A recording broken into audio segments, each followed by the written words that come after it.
Tumagaktak ang pawis ng marami nating kapuso dahil sa matinding init at alinsangan kahapon. Ayon sa Pag-asa, pinakamataas na heat index kahapon ang 43 degrees Celsius sa record na naitala sa Zamboanga at Davao City.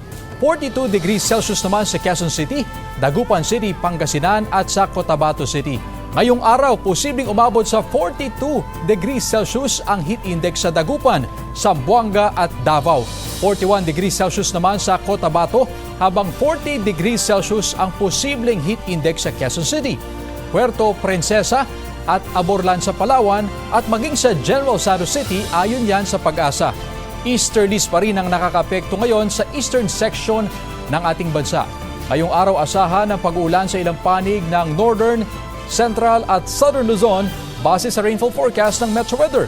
Uulanin din ang ilang pang bahagi ng Visayas at Mindanao at posible ang heavy rain sa ilang lugar na maaaring magdulot ng baha o landslide, kaya dapat maging alerto.